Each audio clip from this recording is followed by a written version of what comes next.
Hello everybody, today I will be indulging in the most disgusting part of our world, capitalism. You might think I'm joking, but that's really not the case. The Citadel is a place filled with so much greed it would make Mr. Krabs jealous. Money! This game might not cost much, but that's because the rest of the payment comes from your soul. Oh, wow. So yes, the pilgrims lied to me. In fact, they lied to themselves. This place is emptier than a feminist home.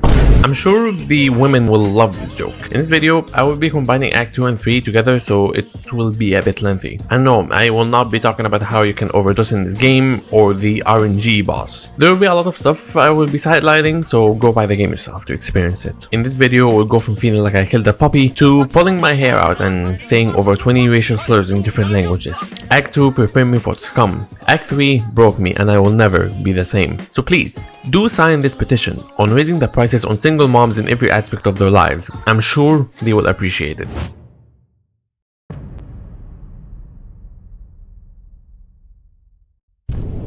As I said before, there weren't actually any celebrations the moment we went into the Citadel. No congratulations or we're gonna kill you. It was just empty, so we take the elevator to go up.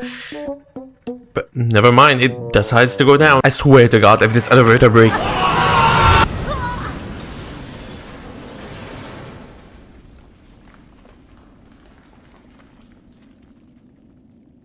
We good. This elevator was apparently designed intentionally to bring you down, and I mean that literally and figuratively. Since the moment you step into the underworks, you realize that the people who made it to the Citadel has dropped down here to experience the average 9 to 5 work experience. Except that you work for the rest of your life here, getting paid nothing but scraps. And if you were ever to think about taking a break, you would have to pay double the amount you make in 2 months. This place also has an underground area, where there are clankers there due to the huge amount of heat. But that's the thing, the only reason they didn't drop you down there, not because they care about you, but because you will die, and that's an inconvenience to them. When we get up to Coral Chambers, as you can see, the place is still empty. That's until we meet Lace, talking about like spiders and up high, like I didn't give her a whooping down in Deep Docks. Hornet then says the hottest line of all gaming, even gods can fall. Oh god, and now the KK members are up again. Now as you can see, Team Cherry realized that I love their flying enemies, so they put more of them here. Some of them having the accuracy of LeBron James shots. You know it's a big deal when I bring up the GOAT. We're on to Grindel, a guy I saved back in Act 1. We bitch slap him for no reason, that's how you make friends in Far Home at least. Then...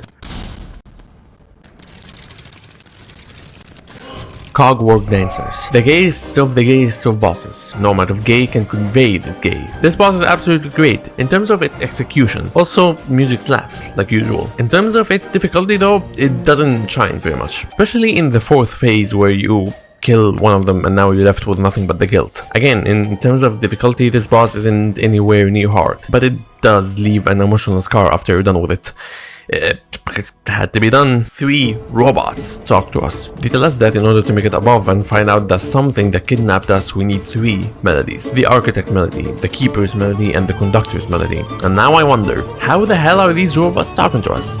I mean, there's no way they have the souls of the pilgrims put into them to make the robots work, and that's why you see fireflies every time you kill them, right? Regardless, we go ahead and ring a bell and we get our new hub area in the Citadel, Songclave, where the pilgrims are gonna gather. The White Words is where every VTuber fan gather when their orgy decides to graduate. The most insane looking enemies reside in this area. I don't know what happened here, but I don't think it should be shown on YouTube. After a persevere through the average American street though, we finally get the claw line. As we move around, I definitely don't fall over and die.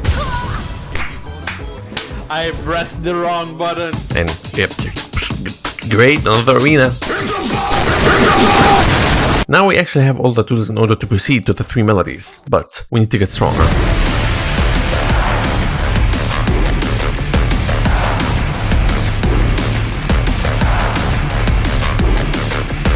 So, in order to get more needle upgrades, we have to find something called Pale Oil. There are only 3 around the entirety of Farloom. The first one is with this guy here, and of course his fat ass wants me to bring him some ingredients to make a meal. Most of these are not a problem whatsoever. Only 2 made me actually go outside and appreciate life more. If you remember in Hollow Knight, there is a quest called the Delicate Flower. It's a nightmare. 1 hit and you're done. I remember spending around 2 days trying to get it right. So now we have the second version of that. No, no, no, no, no, no, no. god. Luckily for us though, we will not need to sacrifice 3 lambs to Team Sherry in order to win this one, because it's significantly easier. It did take me around 2 hours to finish, but that's because I suck. And also chose the most dangerous road to do this, which unfortunately contained around like 3 areas and 1 boss I wasn't even aware of. So let me show you around and how Team Sherry level designer is Iblis in disguise. There are 2 areas that live up to their names. The first one is Sinner's Road. The reason this place has Sinner in its name is because the existence of any of these enemies are a sin. Also, you can get infected here.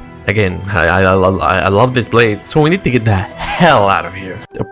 Welcome to Silent Hill. I don't know why they keep making my protagonist female. Could you please like the mist? I don't have a way with women trying to suck me dry, but I really don't feel like it today. In order to overcome this place, we need to play our needle to the fireflies and let them guide us. Of course, that is easier said than done. And at the end of this, we're going to order with a boss fight.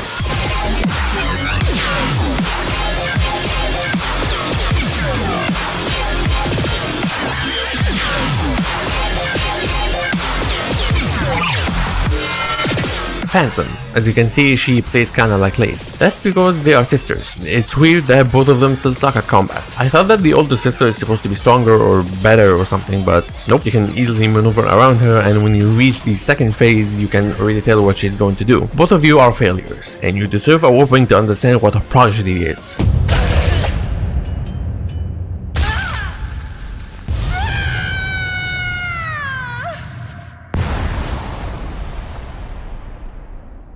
The way is now free, so now we could finish the actual quest. Don't worry, I know how to do this. Okay, just give me a few minutes or hours. What the? This reminds me of that one game that Sony doesn't want to acknowledge.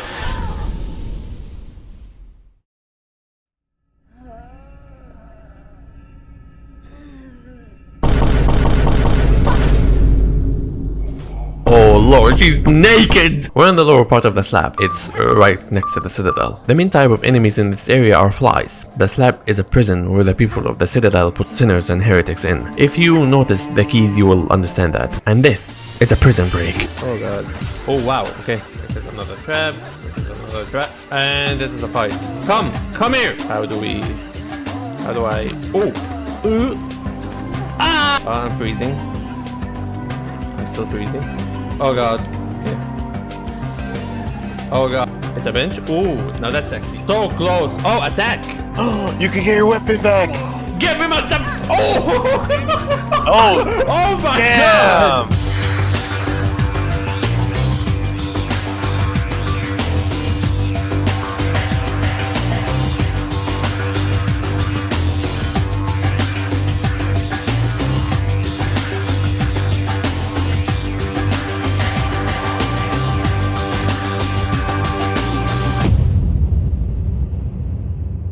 Oh yeah, by the way, Hornet hates flies. It's very clear from her journal, so don't tell her that I came to the slab intentionally. Next would be Snapped. The reason I did that is because I need to reach a certain place called Mount Faye. This place is actually one of my favorite places in the entire game. The environmental designer went ballistic on this one, and yes, this is a platformer section. I would say my pain was around 7 to 8 out of 10. This place is not Path of Pain, but it's definitely cold and painful. Oh yeah, and you have a timer by the way. If you stay in the cold for too long, Hornet will die. To add to my misery, I had neuroses at the time, so I had to climb this place numerous times. So my advice for this area is to take a large amount of cocaine, so you're not aware of the rage and use your skills skillfully. After we finally reach the summit, we get the double jump. This will be very important in reaching other areas. Sand of Karak is another platformer section.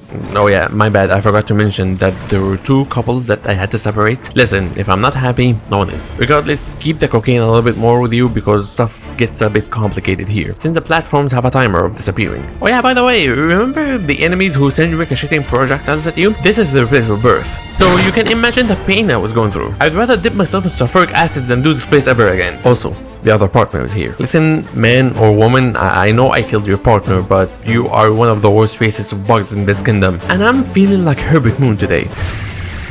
I didn't even need to kill that guy to get the ingredients. I just did it for fun. The last one is here. Nope, get me out of here. Listen, woman, I already have a lady I sent for. I don't have time for you. Holy fatty. And now we upgraded our needle again. Now we can continue on to the melodies. Our first melody we're gonna get is the one in High Halls. The place kinda needs a little bit of parkour, but it's not that bad. The enemies are a different beat though. Sadly, I didn't get the tool here since I didn't have any crafting materials. This tool is considered one of the strongest tools too, and considering what we're about to face, this would have been very helpful. For other people, that is, because I am built different.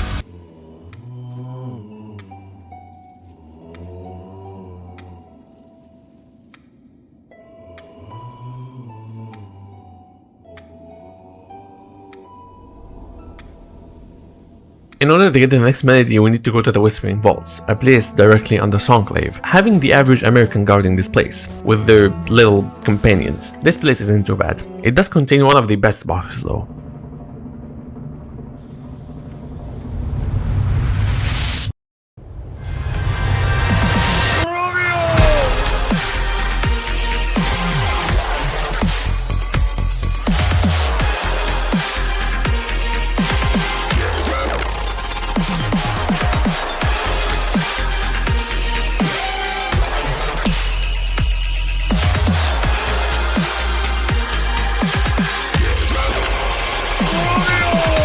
Tropio. Fighting the Theater Kid wasn't on my bingo card this year. This fight is as dramatic as you can see here. Tropio doesn't hesitate when throwing random shit at you, and you shouldn't too. I do like this fight though. I give it a out of 100.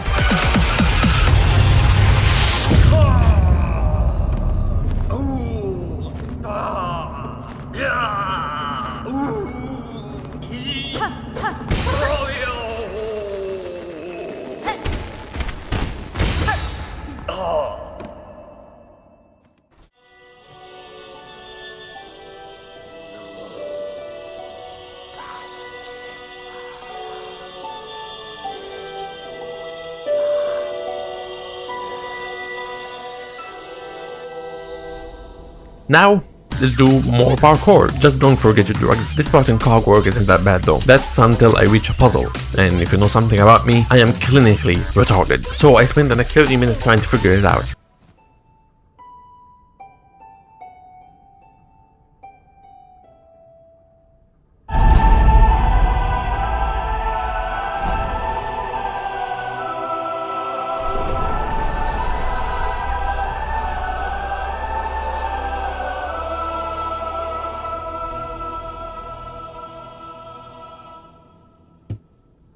Do we really need to get down the same way we came?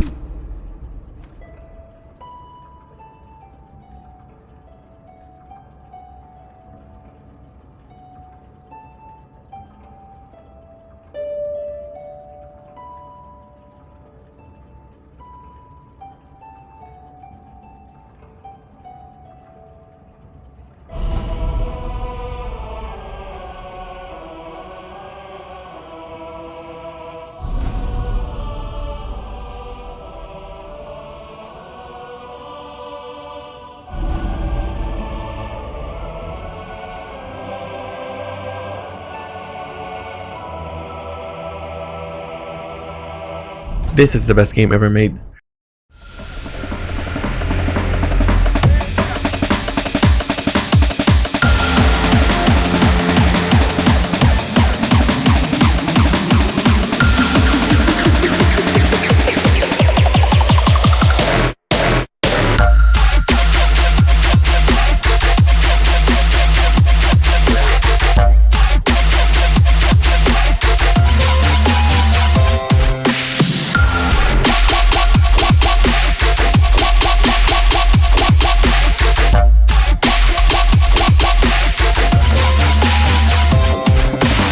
Faster, stronger, better. So if you're underpowered here, you're gonna get your ass whooped. As we were fighting though, a question pops up into my mind. If she could have fought like this from the beginning, why didn't she do that the first time we met her?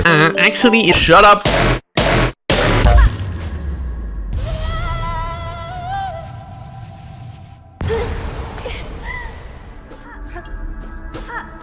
This place is kinda terrifying. What, are we gonna fight the moon? Grandmother Silk. Wait a second. Grandmother. Fighting someone who is kinda like us in a white flower arena. The first boss was Moss Mother. Maternal? Hunters. This is just Bloodborne. Oh, okay. I see how it is. Well, it's not the same. You think this is a joke? No. Wait. You think I am a joke? You didn't think I would notice, did you? Well, I did, and I do not need your sympathy. Anyways, Grandmother Silk is just a Radiance but an easier version of her. Same needle, restrict the ground. Okay, I've had enough of this.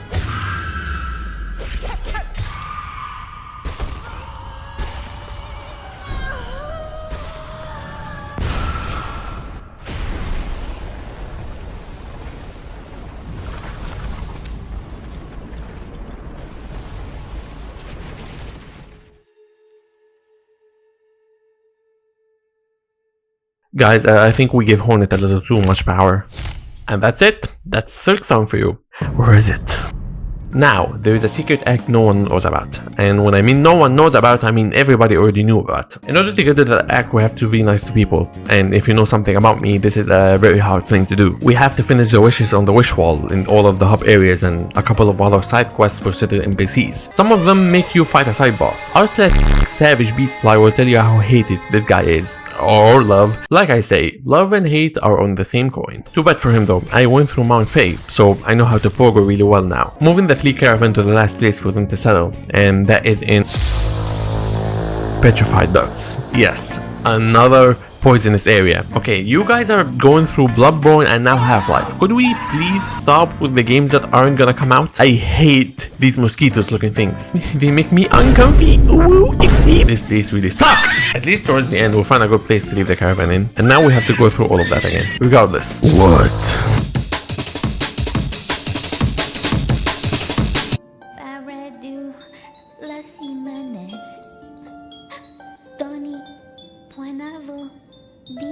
After crying myself to sleep, we had a quest from Chakra. She finally was able to track her master, and she is in... Remember when I said there are two areas that live up to their names? This is the second one. Welcome to Blight Town. This place will appear in your nightmares the moment you enter it. This place also has some crazy lore behind it. Apparently some guy wanted to fight against the corruption of the Citadel, so he went ahead to make a negotiation with the people of Bylewater. The outcome? They hung him! So as you can tell, this place is really brutal. So it has to live up to its lore. Flying enemies, fake benches away from the boss and making you go through hell in order to get back to the fight. Enemies that hits you then run away. The perfect strategy. Also, these things. They are really annoying. And at the end of it, we fought this amazing boss called Grohl the Great. He is great, alright. Love his move where he devours me whole. Not only that, you have to fight him and his people. You also gotta be aware of where you land, because if you do, it's basically over. I hate this boss and I hate this place even more, but yes, this place does live up to its name, and that's why it's one of my most loved places and also hated. We didn't even need to kill him right now. I just got sidetracked.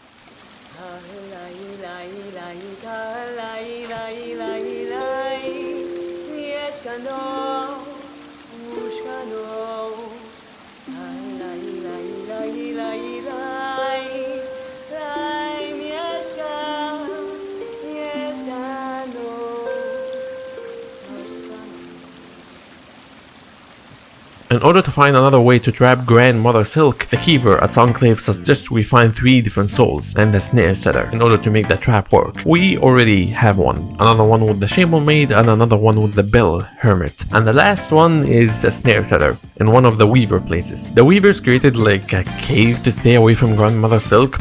Also, someone called Ava is here. She was supposed to be a god that would fight Grandmother Silk, but sadly she failed. Anyways, now that we have everything, let's set up the trap.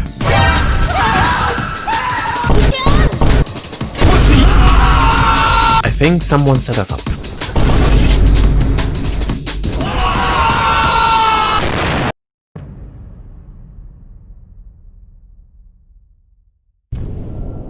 Welcome back to the Abyss, and welcome back to the arenas, and now they're all black. They are very strong. God help me. Sherma has become the keeper of the shrine. I believe he deserves that role and I love him. Regardless though, we have a town to save. Apparently that trap was a portal to the Abyss. So these 3 lied to us, and I'm gonna beat their asses. Oh hell no, not my dog. The Bell Eater is, as you can see here. What? I don't know. The fight with this guy isn't that hard. I just hope he didn't kill my doggy, because if he did, I will kill him, or... snail shamans. If you don't know who the snail shamans are, that means you didn't play the first game. They are bugs that like to study the void. Apparently though, grandmother is resisting the void, extending her silk in order to protect place. So now we have to get down there where they are, using this old bell elevator. Yeah, by the way, getting here is as fun as you can imagine it. I didn't know we had ISIS in this game. Anyways, let's get down. Wait a minute. Is that unplayable? 0 out of 10. The woke propaganda strikes again. The feminists put that mouse in here to distract me. The feminists put that mouse in here to distract me from Hornet being a woman. We are finally here. Now, I'm not gonna talk about this area too much. This enemy we saw before, and I don't wanna talk about these two since they make me kinda sad. After we finally reach the void, we start scheduling out and see a vision of Lace. She tells us that we can't go down there because the void will kill us. We will go down there and it will not kill us. By the power of remembering who we are. Let's get the hell out of here in the most epic way possible. Hold up. Watch out, watch out! Oh, he's getting all the secrets now. Oh no. Now that's a lot of damage! I definitely didn't die a couple of times here. Watch out, watch out, watch out, watch out!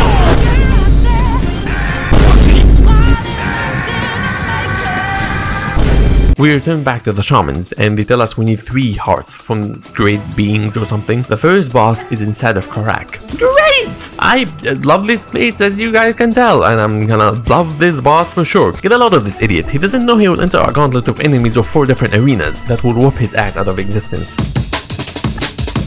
Oh my. Oh, I'm getting mad. Oh my. Great. I'm actually about to crash out. This is the first time this game is gonna make me actually crash out. And the boss is really easy. Honestly though, I am glad he is. Before we move on, I do believe this is the greatest looking environmental design area in the entire game. Sad we didn't see more of it. Devs, get to work! And it's another 6 years. The next heart we have to collect is close to the Underworks, and to get there we have to fight the Guardian, Seth. This fight is great, a dance between 2 sword people jumping around each other and fighting tooth and nail, just like the guy who created this boss, who fought cancer to the very end. This boss gets a 10 out of 10 from me. Rest in peace. The next dream boss is Nilith. She's okay. More of a gimmick boss than anything. All you need is the skill of being able to BOGO and use your other skills, but nothing too crazy. But the next one though is the second best boss in the entire game, Carmelita. And I am turned on.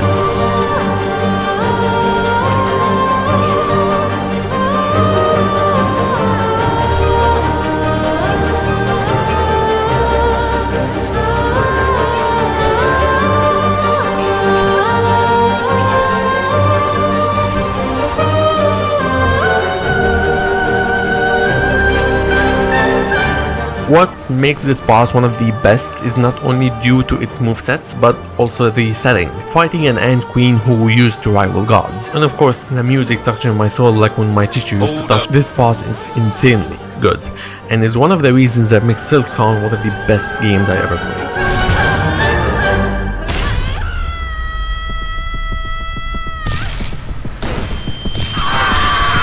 And now that we have the 3 hearts we need, we go back to the shamans to get ready for the ritual.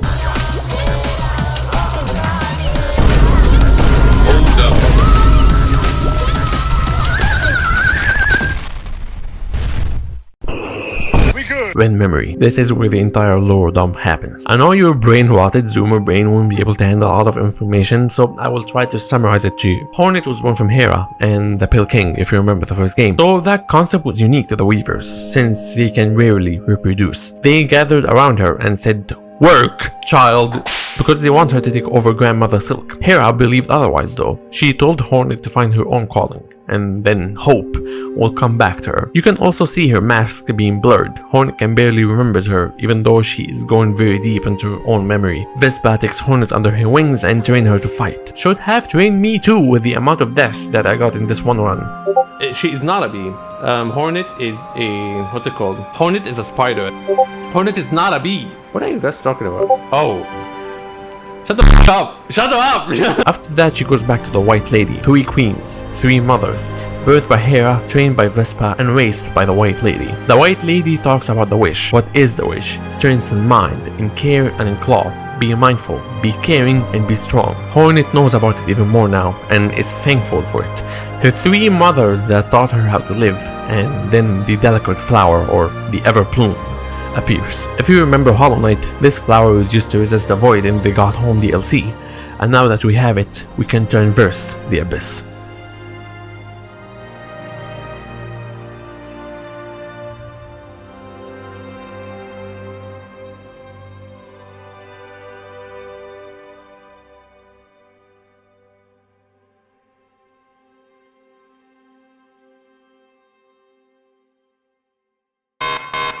Remember back in the slab, there were 3 different keys. One of the heretics, one for the indolent, and one for the upstate. Well, if you find the keys of the upstate and go down there and very intelligently break open the seal,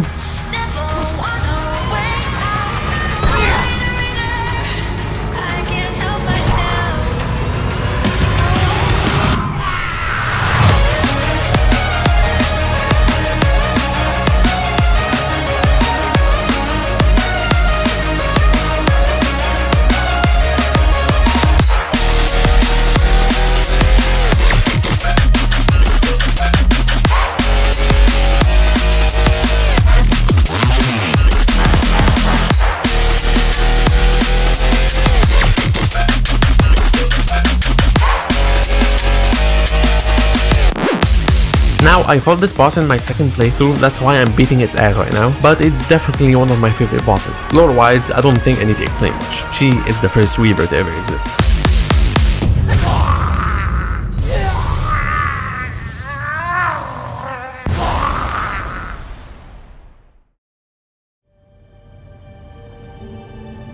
And now, we are here.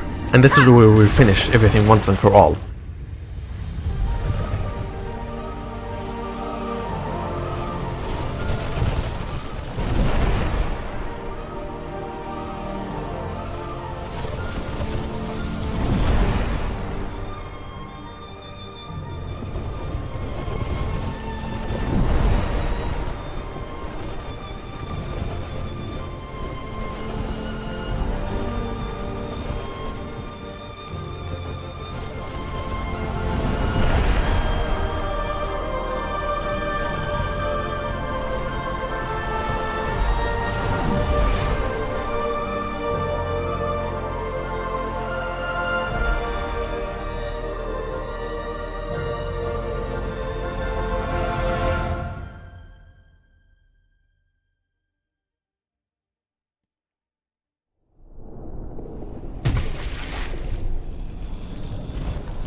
Lost Lace is as hard as she seems, even faster and better, and because of her void ability, she has extra moves that appear later on in the fight. This fight is what makes Silksong amazing. This fight is the best fight in the entire game.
What?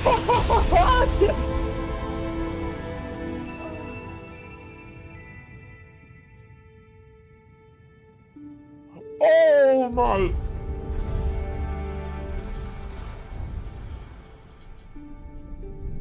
There is no way. He saved me.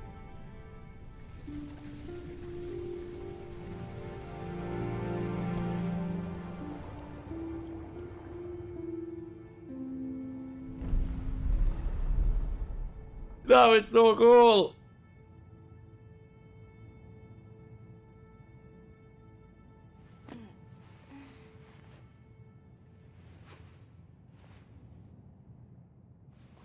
Double cheeked up on a Thursday afternoon. Oh, you're alive.